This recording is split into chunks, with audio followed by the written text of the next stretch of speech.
Hello and welcome to success mantra. तो स्वागत है एक बार फिर से आप सभी का हमारे the Hindu daily news analysis में। तो आज यानी कि 29 मार्च 2025 के द हिंदू में क्या है खास, जो कि एग्जाम पर्सपेक्टिव से बहुत ही ज़्यादा इंपॉर्टेंट है। चलिए जल्दी से डिस्कस कर लेते हैं।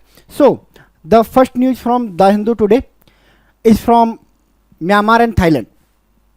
Powerful earthquake kills over 150 people in Myanmar and Thailand. कल हमारे साउथ एशिया के लिए, साउथ ईस्ट एशिया के लिए एक ब्लैक डे था, क्योंकि अब कल ऑलमोस्ट पूरे साउथ ईस्ट एशिया में मेजरली म्यांमार एंड थाईलैंड में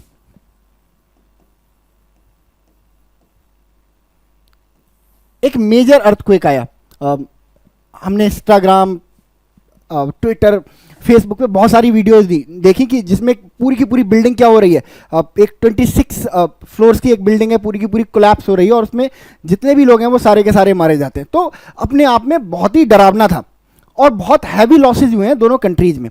अगर बात करें ह्यूमन लॉस की, क्योंकि सबसे इंपॉर्टेंट वही है, तो 150 पीपल बताए जा रहे हैं कि इस अर्थक्वेक में मारे गए हैं। बिकॉज म्यांमार एक डिक्टेटरशिप स्टेट है। अभी कुछ समय पहले वहाँ की आर्मी ने कू करके जो वहाँ की डेमोक्रेटिकली इलेक्टेड गवर्नमेंट थी उसको हटा दिया एंड उसके बाद वहाँ पे मिलिट्री रूल है। तो ऐसे स्पेकुलेशंस लगाए जा रहे हैं कि म्यांमार में बहुत सारे लोग मारे गए हैं, बहुत सारे, बट म्यांमार ने कितने बताए हैं? 144 लोग बताए हैं। और जबकि जो रिपोर्ट है यूनाइटेड नेशन, वर्ल्ड बैंक, जो डिफरेंट इंटरनेशनल एजेंसियां हैं, उनके अकॉर्डिंग लगभग 800 से 900 लोग इसमें मारे गए। क्योंकि अब जो म्यांमार की गवर्नमेंट है, मिलिट्री गवर्नमेंट है, जिसे जुंटा भी बोला जाता है, उसने पूरे दुनिया से ये अपील की है, पूरे वर्ल्ड से अपील की है कि वी नीड हेल्प। ठीक है, तो अगर सिर्फ एक या दो शहरों में ही इंपैक्ट हुआ है म्यांमार के और 144 लोग ही मारे गए हैं, तो इसका मतलब क्या है कि कहीं ना कहीं अर्थक्वेक ने बहुत ज़्यादा इंपैक्ट नहीं किया होगा। But on the other hand आपकी जो गवर्नमेंट है, म्यांमार की जो गवर्नमेंट है, वो पूरी दुनिया से हेल्प मांग रही है। इसका मतलब क्या है कि म्यांमार की गवर्नमेंट जो दुनिया को बता रही है वो गलत है, जो हेल्प मांग रही है वो सही है। इससे ये लगता है कि म्यांमार में नुकसान बहुत ज़्यादा हुआ है। थाईलैंड एक डेमोक्रेटिक कंट्री है, मोनार्कियल डेमोक्रेसी है, तो वहाँ पे उन्होंने क्लियरली बताया है कि हमारे यहाँ कितना लॉस हुआ है और कितने लोग मारे गए। ठीक है, a powerful earthquake rocked Myanmar and neighbouring Thailand on Friday, destroy buildings, A bridge, A dam. At least 144 people were killed in Myanmar, where the photos and videos from two hard-hit cities showed extensive damage. At least 8 dead in the Thailand, where high-rises under construction collapse. यानी बहुत सारी जो under construction building है, Bangkok grow कर रहा है बहुत तेज़ी से, क्योंकि टूरिज्म जैसे जैसे थाईलैंड में बढ़ते जा रहा है, बैंकॉक में टूरिज्म बढ़ता जा रहा है, वैसे वैसे बैंकॉक क्या करते जा रहा है, ग्रो करते जा रहा है। तो वहाँ पर जो newly built high rise buildings हैं उनका नंबर्स बहुत ज़्यादा है, नई नई बिल्डिंग्स बहुत ज़्यादा बन रही हैं। तो वो सारी बिल्डिंग्स क्या हो गई, कल कोलैप्स हो गई अर्थक्वेक में। जो अर्थक्वेक आया उसका मैग्नीट्यूड कितना था? 7.7 रिक्टर स्केल पे। The 7.7 magnitude earthquake with an epicentre nearly Mandalay, Myanmar second largest city, struck at midday and was followed by a strong 6.4 magnitude after shock. जो कल अर्थक्वेक आया थाईलैंड और म्यांमार के रीजन में, उसका मैग्नीट्यूड 7.7 था Richter scale पे। और इसका एपिसेंटर अभी हम जानेंगे जब हम अर्थक्वेक के डिस्कस करेंगे कि एपिसेंटर बेसिकली होता क्या है। इसका एपिसेंटर क्या था? म्यांमार में एक शहर है, एक सिटी है जिसका नाम है मांडले। इसका एक हिस्टोरिकल पर्सपेक्टिव भी है। जब बाल गंगाधर तिलक को डिटेन किया गया था ब्रिटिश गवर्नमेंट के द्वारा 1894 के समथिंग, तब उन्हें इसी मांडले की जेल में रखा गया था, क्योंकि इंडिया और म्यांमार की हिस्ट्री क्या है, जो कॉलोनियल हिस्ट्री है वो बहुत ज़्यादा कनेक्टेड रही है। तो मांडले जो इंडियन हिस्ट्री है उसके हिसाब से भी बहुत इंपॉर्टेंट है। तो जब अर्थक्वेक आया इस रीजन में, तो सबसे पहले कहाँ फील किया गया? मांडले में फील किया गया। एपिसेंटर उस जगह को ही बोला जाता है जहां अर्थक्वेक सबसे पहले फील होता है। तो अर्थक्वेक का जो एपिसेंटर था वो मैंडले था। धीरे धीरे म्यांमार के जो रेस्ट ऑफ रीजन्स हैं वहां पे नेपिडो वगैरह में फैला। इसके बाद थाईलैंड की तरफ चला गया और थाईलैंड के बैंकॉक में बहुत ज़्यादा हैवॉक क्रिएट किया। The full extent of the death, injury and destruction was not immediately clear. अभी कुछ भी क्लियर नहीं है ना। जो ये जो फिगर्स दिए गए हैं म्यांमार के, जो डेथ फिगर्स हैं, जो डैमेज फिगर्स हैं, वो उन पे तो कोई बिलीव कर ही नहीं रहा है, बिकॉज मिलिट्री डिक्टेटरशिप है। वो कैसे भी फिगर कोट कर सकते हैं क्योंकि डिक्टेटरशिप का सबसे बड़ा ड्रॉबैक क्या है कि वो कभी भी जा सकती है। जनता में गुस्सा आया and dictatorship gone. That is why ये लोग जो है कभी सही आंकड़े नहीं देंगे और जो दूसरे देश हैं इन पर बहुत ज़्यादा बिलीव करेंगे भी नहीं। बट थाईलैंड में भी थाईलैंड ने जब ये प्रेस कॉन्फ्रेंस की कि कितना डैमेज हुआ है तो उन्होंने बताया कि भाई अभी तक जो क्लियर हो पाया है उसके अकॉर्डिंग ये डैमेज है, ये डेथ तोल गया है, इतना हमारे यहाँ पे इकोनॉमिक लॉस हुआ है। बट उन्होंने कहा है कि एंड सो ऑन, अभी तो हम क्या कर रहे हैं, इसको और इवेल्युएट कर रहे हैं। अभी कुछ जैसे क्या बिल्डिंग कोलैप्स हुई है तो अभी हमें 8 लोग डेड मिले हैं, ठीक है, 8 लोग मरे हुए मिले हैं, बट ये नंबर और भी बढ़ सकता है, ठीक है।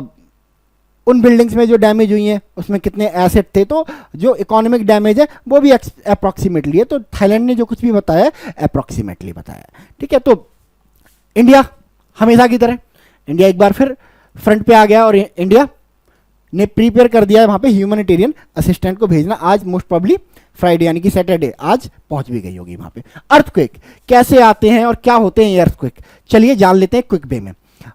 अर्थक्वेक की बात करें तो एक सिंपल लैंग्वेज में अगर अर्थक्वेक को डिस्क्राइब करें तो अर्थ का सेक करना, ठीक है, यही क्या होता है earthquake. An earthquake in simple word is the shaking of the earth. Earth अगर सेक कर रही है, ट्रेम्बल कर रही है, तो इसका मतलब क्या है, अर्थक्वेक आया हुआ है। अर्थक्वेक के अगर कॉजेज की बात करें तो मोस्टली जो अर्थक्वेक के जो रीजन्स होते हैं वो नेचुरल होते हैं, बट मैन मेड रीजन से भी अर्थक्वेक आता है। आगे चल के हम लोग डिस्कस करेंगे, ठीक है। क्या होता है, हमारी जो अर्थ है इंटरनली 3 पार्ट में डिवाइडेड है, कोर, मेंटल और क्रस्ट। क्रस्ट जो है सॉलिड है, कोर हमारी कैसी है, सेमी लिक्विड है, और कोर हमारी क्या है, आउटर कोर लिक्विड में है और इनर कोर कैसी है, ठोस है। तो जो हमारी जो सॉलिड क्रस्ट है वो सेमी लिक्विड जो मेंटल है उस पर फ्लोट कर रही है। डिफरेंट पार्ट में ये कोट जो हमारी जो क्रस्ट है वो बटी हुई है। तो जैसे आप देखो एशिया कॉन्टिनेंट है, ऑस्ट्रेलिया कॉन्टिनेंट है, तो ये अलग अलग में दिखते हैं, बट ये क्या होते हैं, फ्लोट कर रहे हैं किस पे, जो हमारी मेंटल है, जिसमें जिसके अंदर क्या है, मैग्मा जो बाहर निकल आता है उसे हम लावा भी बोलते हैं, है ना। तो कभी कभी क्या होता है इनमें, जब ये फ्लोट करते हैं तो टकराते हैं, टकराने की वजह से क्या हो जाते हैं, अर्थक्वेक आ जाते हैं, ठीक है। The point where earthquake start is called focus और हाइपोसेंटर, यानी कि अर्थ में अंदर जब पहली बार 2 प्लेटें टकराती हैं आपस में, ठीक है, तो जहां पे टकराती हैं और जहां से अर्थक्वेक इनिशिएट होता है उसी पॉइंट को क्या बोला जाता है, फोकस बोला जाता है, ठीक है। अब बात करें अगर एपिसेंटर की, तो एपिसेंटर क्या होता है, अर्थ के सरफेस पे ऐसी जगह जहां पर अर्थक्वेक सबसे पहले फील होता है। लाइक मान लो अगर अर्थक्वेक की जो वेव्स हैं वो सबसे पहले इस पॉइंट पर पहुंची तो ये क्या बन जाएगा, एपिसेंटर बन जाएगा।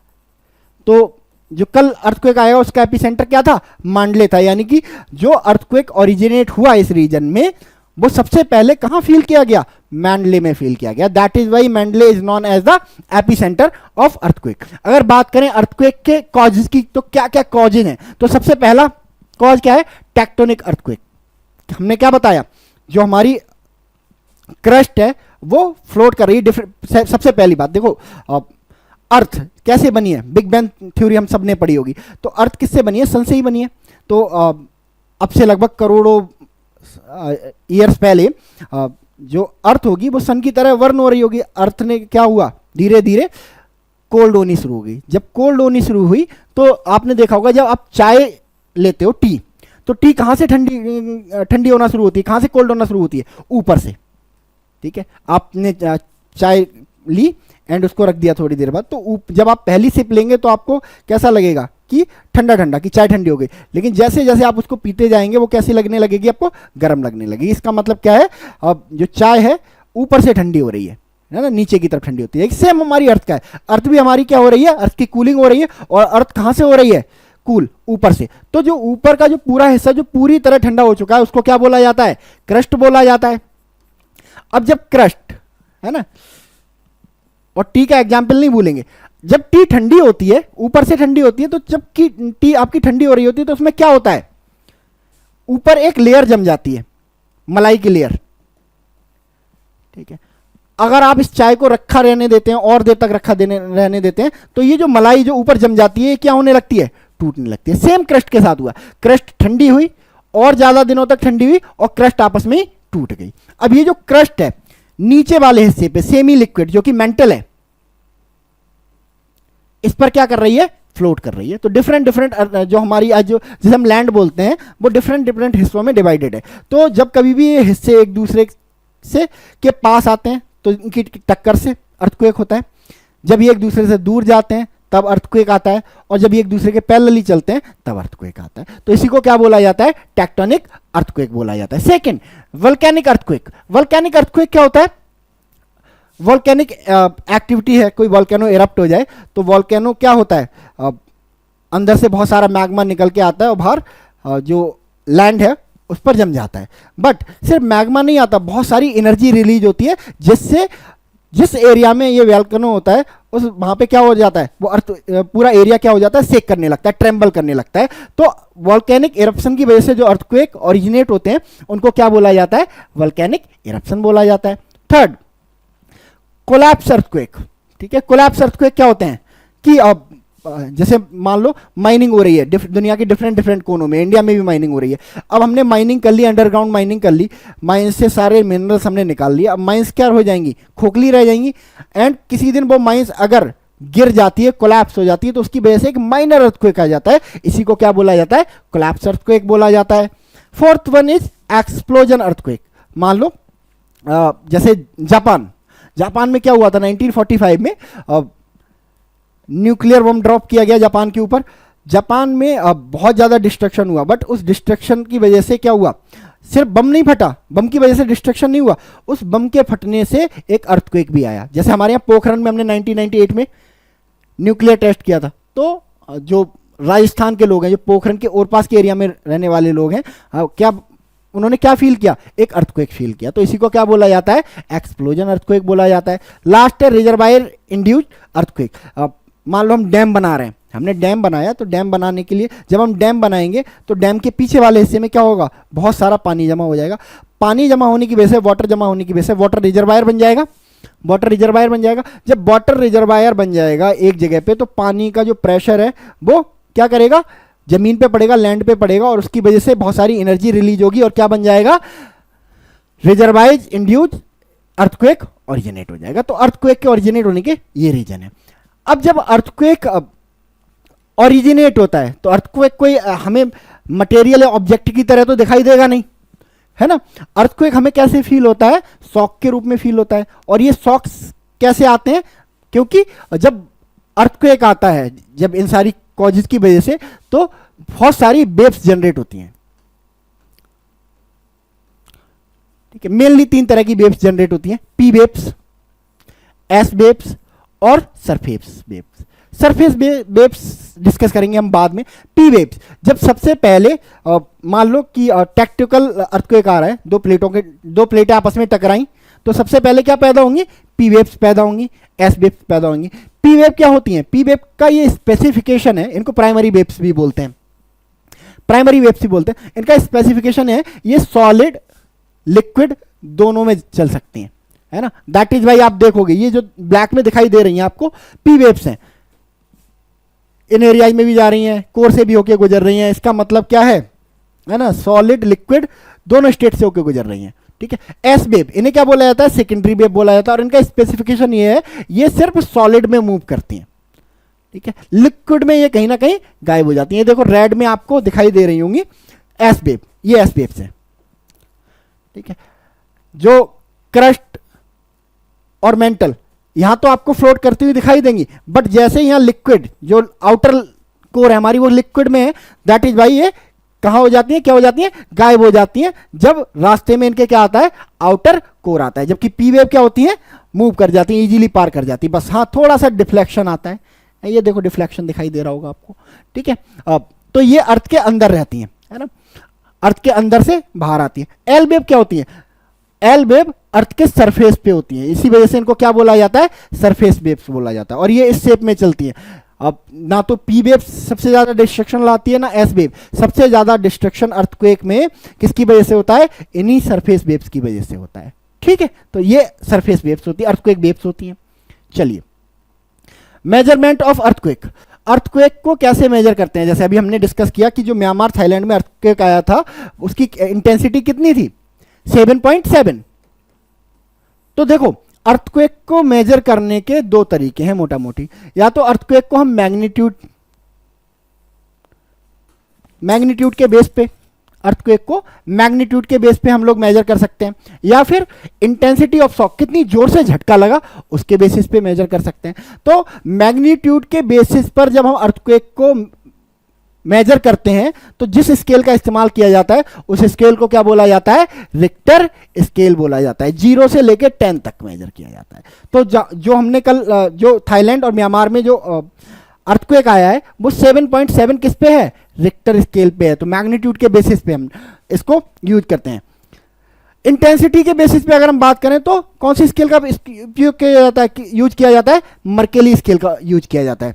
मर्केली स्केल ये 1 से लेके 12 के बीच में होती है, ठीक है। कितनी जोर का झटका लगा इस बेसिस पे मेजर किया जाता है, ठीक है। तो ये हमारा अर्थक्वेक है। सबसे ज्यादा पॉपुलर जो है स्केल वो रिक्टर स्केल ही है, ठीक है, पूरी दुनिया में यूज होता है।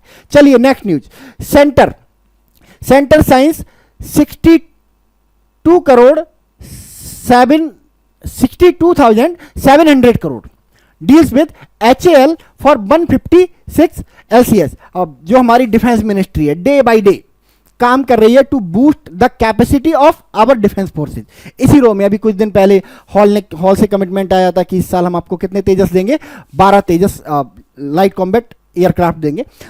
एक फ्रेश डील की है हमारी डिफेंस मिनिस्ट्री ने, जिसके तहत हमारी जो डिफेंस फोर्सेज हैं, इंडियन आर्मी मेनली और इंडियन एयरफोर्स के लिए 156 लाइट कॉम्बैट हेलीकॉप्टर खरीदे जाएंगे। इनका नाम प्रचंड भी है।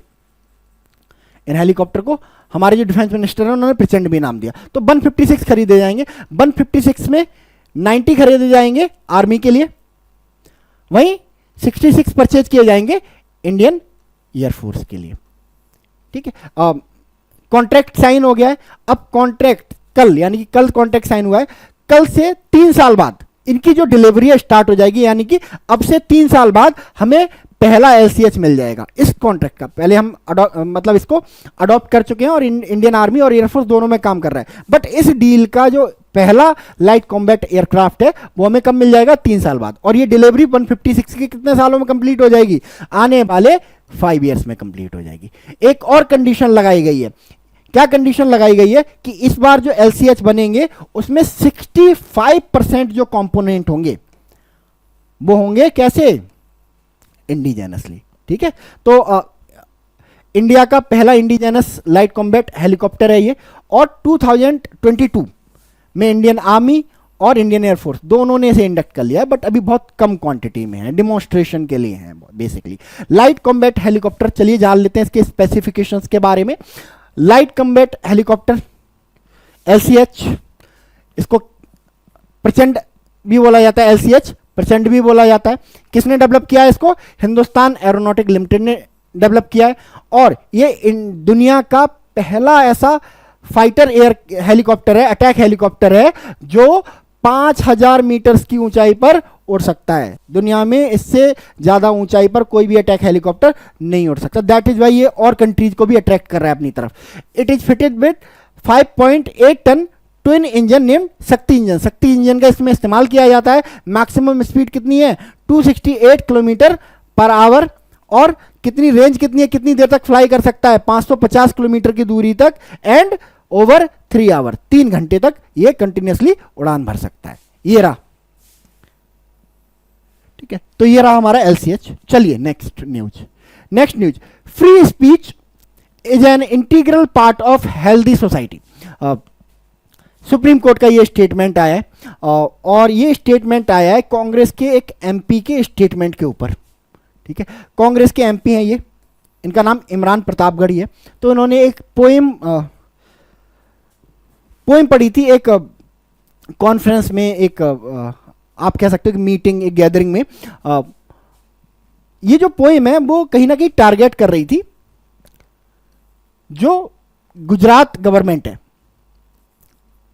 गुजरात की गवर्नमेंट। इसके ऊपर, इनके ऊपर केस जो है वो दर्ज हो गया भारतीय न्याय संहिता की धारा 196 के अंडर, ठीक है, और इनको अरेस्ट करने की बात कर रही थी। तो इसी के लिए सुप्रीम कोर्ट पहुंचे थे इमरान प्रतापगढ़ी, और इसी रिगार्डिंग सुप्रीम कोर्ट ने अपना स्टेटमेंट दिया है। तो सुप्रीम कोर्ट का कहना है, the Supreme Court on Friday said the fundamental right to free speech through poetry, theatre, stand-up comedy and satire must be cherished even as it quashed a criminal case accusing Congress MP Imran Pratapgarhi of inciting discord through his poem on suffering injustice with love। उन्होंने कहा कि देखो, comedy, stand up comedy, theatre, satire, इनमें जो comedy है, humour है, उसको आप खत्म मत करो इन द नेम ऑफ कि आप भड़काने वाली पोएम पढ़ रहे हो। सुप्रीम कोर्ट का ऐसा कहना है, आप इसे चेरिश होने दें, ठीक है। उन्होंने कहा कि आज़ादी के 75 ईयर्स बाद भी, 75 ईयर्स बाद भी हम इन छोटी छोटी बातों के लिए, है ना, हम इतने टॉलरेंट नहीं बन पा रहे हैं कि हम ऐसे सटायरों को पॉजिटिवली ले सकें, क्रिएटिवली ले सकें। तो एज ए नेशन हम कहीं ना कहीं फेल हो जाते हैं। तो इंस्ट्रक्शन दिए गए हैं जो इंडिया की जो अथॉरिटी है, जो ब्यूरोक्रेसी है, कि आप थोड़े रिस्पॉन्सिबल बने, है ना, और इस तरह के केस किसी भी पर्सन पर रजिस्टर करने से पहले सोचें कि आप किस डायरेक्शन में जा रहे हैं, अपने इंटेलेक्ट का इस्तेमाल करें। तो इस केस में जो गवर्नमेंट है, गुजरात की गवर्नमेंट, उसको रिप्रेजेंट कर रहे थे हमारे सॉलिसिटर जनरल तुषार मेहता। तो तुषार मेहता ने आर्ग्यूमेंट दिया कि देखो, आप बिल्कुल ठीक कह रहे हो कि हमारे कंट्री में फ्रीडम ऑफ एक्सप्रेशन है, हमारे कॉन्स्टिट्यूशन का आर्टिकल 91 ये प्रोवाइड करता है लोगों को, बट हमारा कॉन्स्टिट्यूशन उस चीज पर रीजनेबल रेस्ट्रिक्शन भी लगाता है।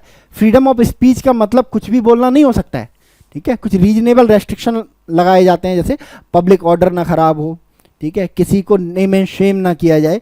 तो सुप्रीम कोर्ट का कहना है कि भाई देखो, जो रीजनल रेस्ट्रिक्शन है ना, वो तो कम से कम रीजनेबल रखो आप, ठीक है। बट कोई एक पोएम पढ़ रहा है कि सफरिंग इंजस्टिस विद लव, है ना, अब आपने इसमें निकाल लिया कि भाई इनका रिलीजन दूसरा है, तो इसका मतलब क्या है, ये मेजोरिटी को टारगेट कर रहे हैं, तो ये रीजनेबल नहीं हुआ, ठीक है। बट है ना, कैसे होने चाहिए ये restriction, can not be harmful और ऑपरेसिव, ठीक है। जो रेस्ट्रिक्शंस हैं, है ना, वो रीजनेबल होने चाहिए, ऑपरेसिव नहीं होने चाहिए और हार्मफुल नहीं होने चाहिए। तो ये कहना है हमारे सुप्रीम कोर्ट का इसके ऊपर। बाकी देखते हैं क्या होता है इस केस में। मोस्ट प्रॉब्ली जो इमरान प्रतापगढ़ी है, इनको क्लीन चिट मिलेगी इसमें, क्योंकि सुप्रीम कोर्ट ने इनकी जो इनके ऊपर जो केस है उसको क्या कर दिया है, क्वेश कर दिया है ऑलमोस्ट, ठीक है। चलिए नेक्स्ट,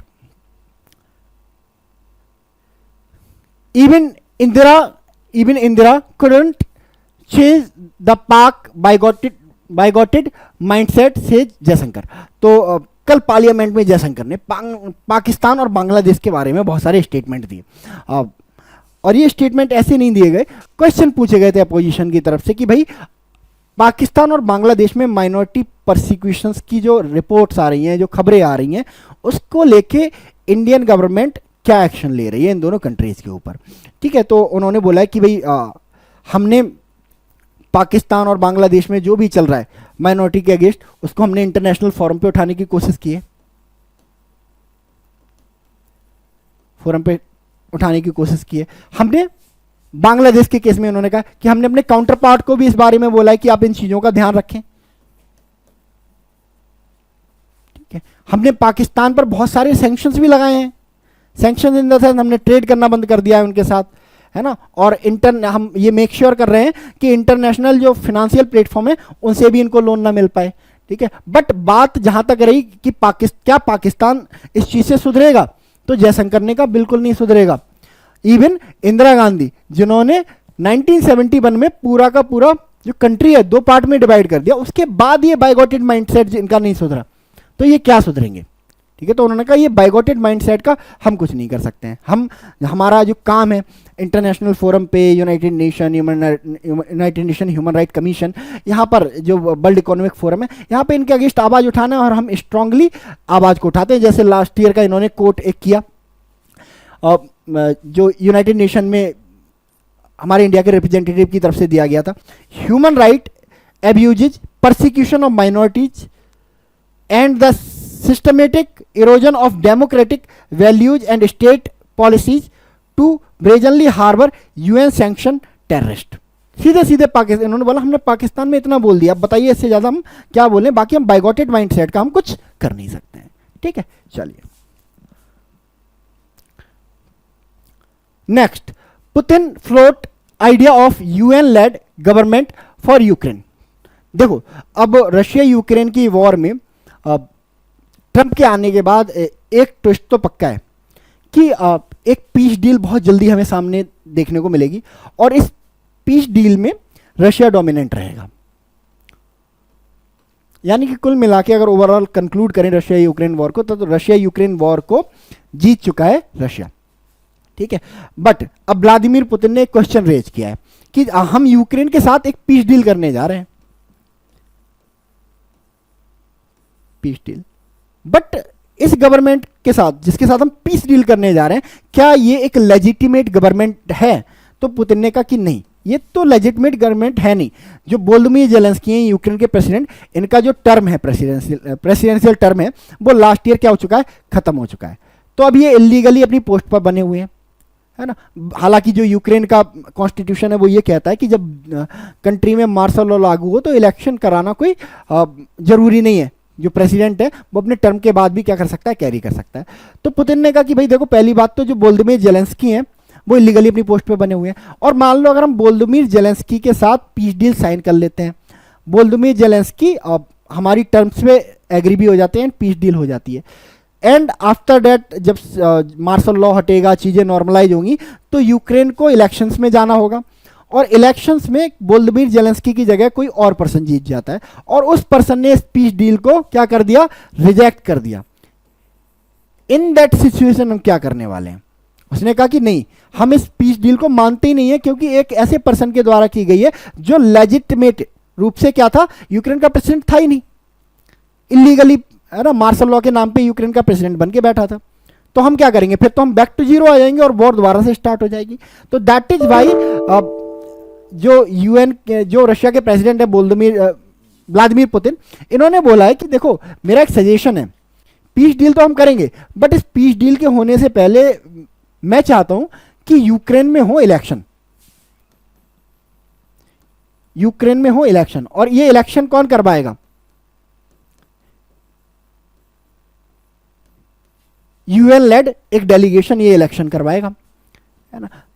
तो सजेशन दिया कि देखो वोलोदिमीर जेलेंस्की को हटाया जाए, यूनाइटेड नेशन अपने रिप्रेजेंटेटिव को बिठाए, और ये रिप्रेजेंटेटिव क्या कराएंगे, यूक्रेन में इलेक्शन कराएंगे, जो नया लीडर चुन के आएगा यूक्रेन में वो क्या करेगा, रशिया के साथ पीस डील करेगा, और इस तरह से जो पीस डील होगी वो क्या होगी, एक लॉन्ग लास्टिंग पीस डील होगी बिटवीन रशिया एंड यूक्रेन। तो ये कहना है व्लादिमीर पुतिन, जो कि रशिया के प्रेसिडेंट हैं। ठीक है, तो ये रहा आज का द हिंदू। हम मिलते हैं कल यानी कि 30 मार्च के द हिंदू के साथ। तब तक के लिए thank you so much and God bless you all.